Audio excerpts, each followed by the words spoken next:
Selamat datang di Dr. Liv Talk Show. Kali ini kita bersama Alifatur Farhan sebagai dokter, Sri Abimanyu sebagai host, Rafiskia sebagai bintang tamu, Renov Skut sebagai konsultan,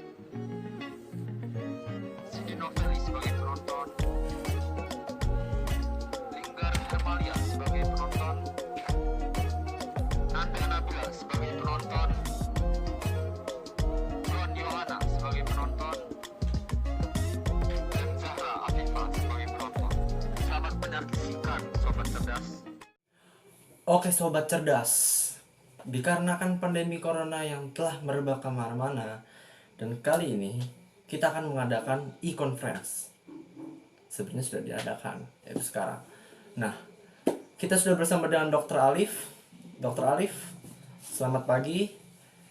Ya, Dr. Alif, kali ini kita akan membahas mengenai hidung tersumbat. Nah, menurut dokter, ini hidung tersumbat ini itu definisinya apa ya? Penyebabnya apa? Gejalanya apa? Dan bagaimana cara pencegahannya, Dr. Alif? Definisi dari hidung tersumbat adalah kondisi di mana terjadi penyumbatan pada saluran hidung yang mengganggu proses pernafasan. Penyumbatan tersebut terjadi karena adanya pembengkakan pada saluran hidung yang muncul karena membran pelapis saluran hidung yang mengalami iritasi dan peradangan. Terus penyebab-penyebabnya itu ada batuk pilek. Ini terjadi karena adanya benda asing seperti kayak kotoran gitu menginfeksi dan jadi meradang pada saluran nafas bagian atas. Terus yang kedua itu ada flu atau influenza terjadi karena virus menyerang sistem pernafasan.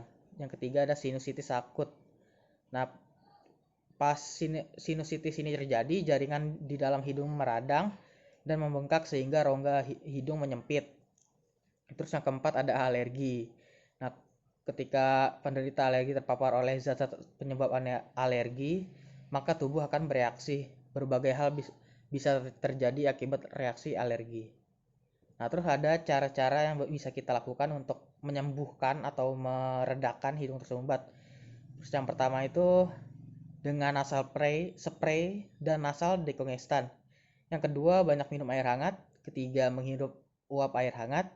Keempat, mengompres hidung dengan air hangat.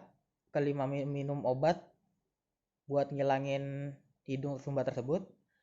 Terus yang keenam, mengonsumsi bawang putih. Oke, terima kasih Dr. Alif atas penjelasannya. Nah, kali ini gengs, kita sudah bersama dengan rekan saya, yaitu Rinov. Nah, Rinov, apa yang ingin kamu konsultasikan kepada Dr. Alif kali ini? Ya, sebelumnya terima kasih banyak untuk rekan saya Sri karena sudah mengizinkan saya bisa berkonsultasi dengan Dr. Alif mengenai keluhan saya. Jadi begini dok, keluhan saya ini kebetulan ada di hidung saya. Kadang hidung saya ini tersumbat di sebelah kanan. Setelah sembuh, lalu tersumbat lagi di sebelah kiri. Itu apakah ada penyakit tertentu atau gimana ya dok? Mohon penjelasannya. Oke, iya.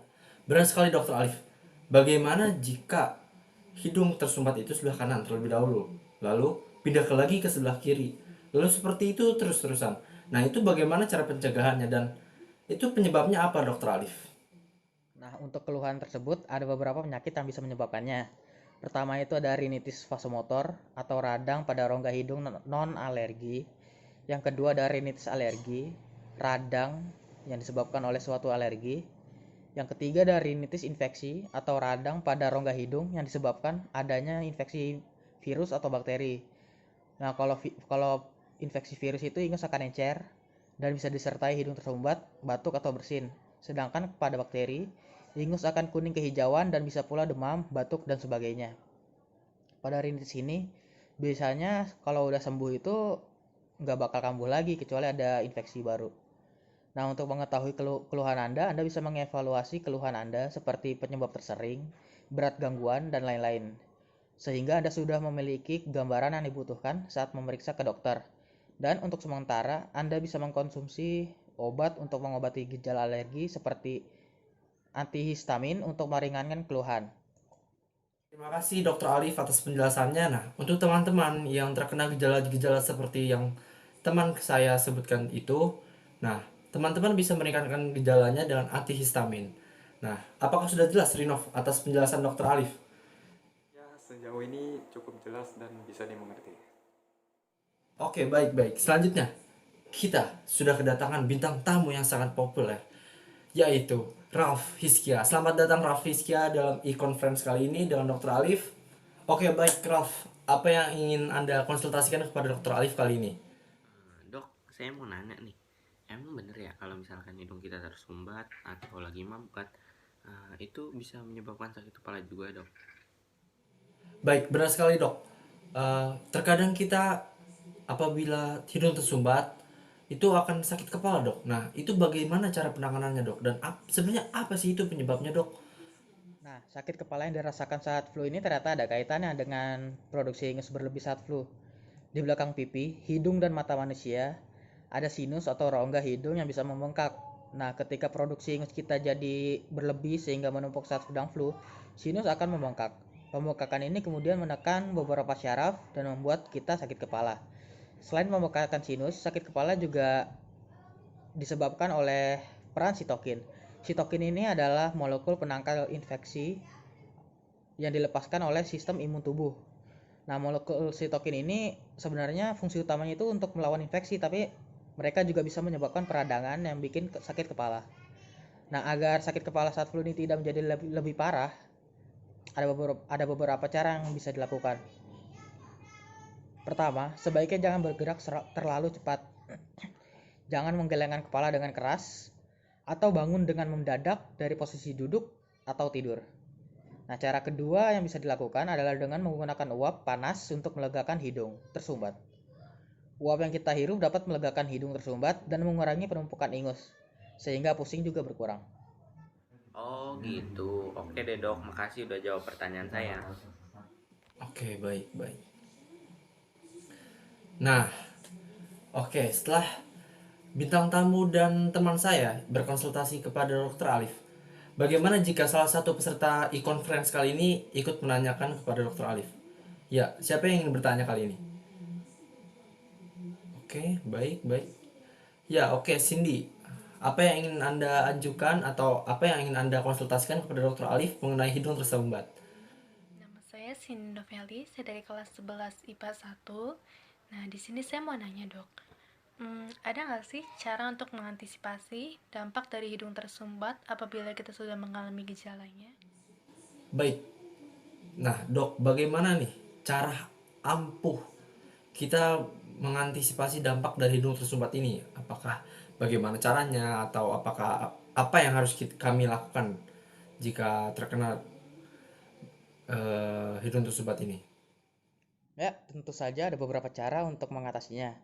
Yang pertama sudah jelas yaitu buang ingus, karena lebih baik mengeluarkannya daripada terus-terusan menarik kembali ke dalam hidung. Yang kedua, Anda bisa menggunakan ekstra bantal saat tidur untuk menopang kepala. Dengan cara ini cukup ampuh karena nantinya ingus akan keluar dari pernafasan menjadi normal kembali. Yang ketiga, Anda bisa menggunakan kompres hangat di dahi dan di atas hidung karena rasa hangat dari kompres tersebut bisa menenangkan nyeri dan meredakan peradangan di saluran hidung. Lalu yang keempat, jika tiga cara tersebut belum bisa mengatasi, Anda bisa meminum obat antihistamin yang juga bisa meredakan peradangan. Tapi tentu saja obat ini harus dalam pengawasan dokter. Oke, terima kasih dok atas jawabannya. Oke, baik, seperti itu, gengs. Jadi, untuk hidung tersumbat kali ini, mulai dari penjelasannya, gejala, ciri-ciri, penyebabnya, bagaimana cara penanganannya, Dr. Alif sudah menjelaskan semuanya. Dan beberapa pertanyaan dari penonton, rekan saya, dan bintang tamu kita sudah terjawab oleh Dr. Alif. Nah, apabila teman-teman ingin menanyakan lebih lanjut mengenai hidung tersumbat, teman-teman bisa menanyakannya kepada Dr. Alif di Instagram Dr. Alif. Nah, untuk e-conference kali ini kita selesaikan sampai sini. Terima kasih dan salam sejahtera, sobat cerdas.